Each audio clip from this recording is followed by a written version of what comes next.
Magandang araw sa inyong lahat. Heto na ang latest weather update para sa iba't ibang bahagi ng bansa ngayong araw ng Sunday. Weather disturbance sa malayong silangan patuloy nating minomonitor. May pagbabago ba sa track nito? Kung gusto mo naman lagi kang informed sa lagay ng panahon, huwag kalimutang mag-subscribe dito sa channel. Sa pinakahuling datos ngayong araw, nananatili ang low pressure area na dating si Kaloy sa layong 1,000 kilometers silangan ng Northern Luzon. Kasabay nito, may frontal system na patuloy na nakaaapekto sa extreme northern Luzon, habang easterlies naman ang umiiral sa silangang bahagi ng Mindanao. Ibig sabihin, iba-iba ang pangunahing dahilan ng pag-ulan sa iba't ibang bahagi ng bansa ngayon. Unahin natin ang Batanes at Babuyan Islands dahil ito ang mga lugar na mas direktang naaapektuhan ng frontal system. Dito, ang inaasahang lagay ng panahon ay cloudy skies with scattered rains and thunderstorms. Ibig sabihin, hindi lang ito simpleng makulimlim na kalangitan o ambon. May malinaw na posibilidad ng mga pag-ulan at thunderstorm na pwedeng magdala ng moderate hanggang minsan ay heavy rains.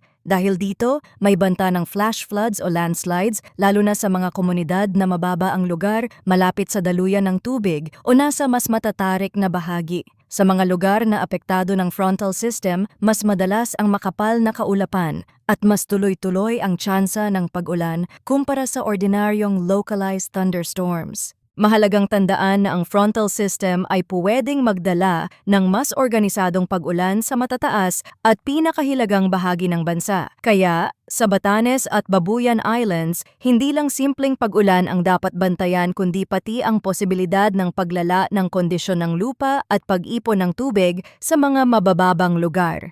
Kung may mga lakad, biyahe o gawaing nasa labas, mas mabuting maging handa sa mas basang lagay ng panahon. Sa mga lugar na kilalang madulas ang kalsada o sensitibo sa pagguho ng lupa, makabubuting doblehin ang pag-iingat dahil ang moderate to at times heavy rains ay sapat para magdulot ng panganib sa mga komunidad na mas exposed sa tuloy-tuloy na pag-ulan. Para naman sa Davao Region, Soc-Sargen, Lanao del Sur, Maguindanao del Norte at Maguindanao del Sur, ang inaasahang lagay ng panahon ay cloudy skies with scattered rains and thunderstorms dahil sa easterlies. Sa madaling salita, ang hanging nagmumula sa silangan ang nagdadala ng moisture na nagpapataas ng posibilidad ng pagbuo ng ulap at ulan sa mga bahaging ito ng Mindanao. Hindi lang ito simpleng maulap na langit. May malinaw ding posibilidad ng moderate hanggang minsan ay heavy rains, kaya may banta rin ng flash floods o landslides. Sa mga lugar na ito, mahalagang maging maingat lalo na kung ang komunidad ay nasa mababang lugar, nasa paligid ng ilog o malapit sa mga bahaging bulubundukin. Kahit hindi tuloy-tuloy ang pinakamatinding buhos sa buong araw, sapat na ang malakas na ulan sa loob ng ilang oras para magdulot ng problema sa ilang lugar. Sa nalalabing bahagi ng Mindanao,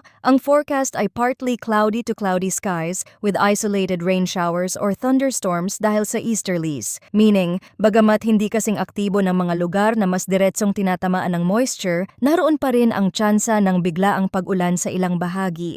May mga lugar na pwedeng makaranas ng tahimik at mainit na simula ng araw, pero habang tumatagal ang maghapon ay pwedeng magkaroon ng pagkulog at maikling buhos ng ulan. Mahalagang tandaan na ang isolated rain showers ay hindi sabay-sabay sa lahat ng lugar. May mga bayan na pwedeng manatiling tuyo, habang ang kalapit na lugar naman ay pwedeng makaranas ng thunderstorm sa maikling oras. Kaya kahit hindi kasing lawak ng ulan sa ibang bahagi ng Mindanao, hindi pa rin ito dapat ipagsawalang bahala, lalo na kung may severe thunderstorm na mabubuo. Samantala, sa Metro Manila at sa nalalabing bahagi ng bansa, ang inaasahang lagay ng panahon ay partly cloudy to cloudy skies with isolated rain showers or thunderstorms dahil sa localized thunderstorms. Ito ang klase ng panahon na madaling makapanlin lang. Pwedeng magsimula ang araw na maaraw at maayos ang lagay ng langit, kaya iisipin ng marami na tuloy-tuloy na ang magandang panahon. Pero pagsapit ng tanghali at lalo na sa hapon, kapag mas tumitindi ang init at mas mabigat ang pakiramdam ng hangin, pwedeng mabilis mabuo ang makakapal na ulap at sumunod ang thunderstorm sa ilang lugar. Pagdating naman sa hangin at kondisyon ng karagatan, sa Northern Luzon ay inaasahan ang katamtamang lakas ng hangin na magmumula sa hilagang silangan hanggang hilaga. Ang coastal waters dito ay moderate na may taas ng alon na nasa 1.2 hanggang 2.5 meters. Ibig sabihin, mas magalaw ang dagat sa hilagang bahagi kumpara sa ibang lugar lugar sa bansa. Kaya para sa mga mangingisda at sa mga maliliit na bangka sa Northern Luzon, mahalagang maging mas maingat dahil ang ganitong kondisyon ng alon at hangin ay pwedeng magdulot ng mas alanganing sitwasyon sa paglalayag. Hindi man ito agad nangangahulugan ng pinakamasamang sitwasyon, sapat na ito para seryosohin ang aktuwal na kalagayan ng dagat bago bumiyahe. Sa nalalabing bahagi ng Luzon at Visayas, mahina hanggang katamtaman ang hangin na magmumula rin sa hilagang silangan hanggang hilaga. Ang coastal waters ay slight to moderate na may taas ng alon na nasa 0.6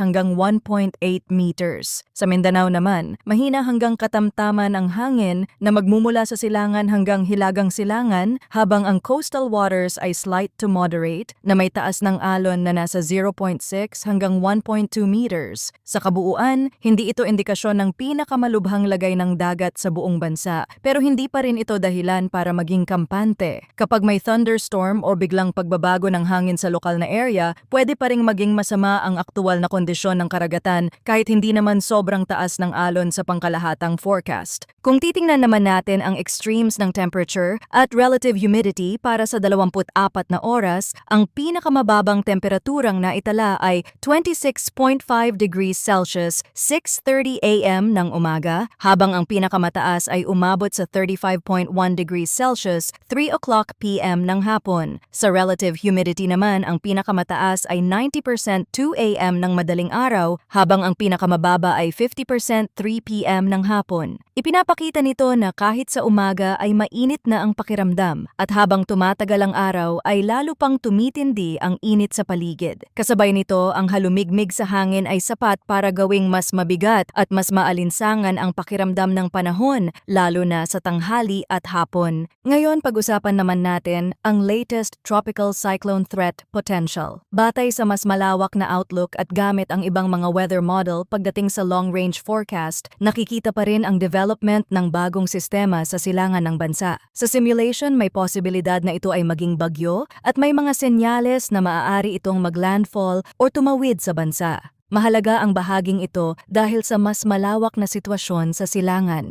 May panibagong development na binabantayan at pwedeng maging susunod na mas mahalagang usapin sa mga darating na araw.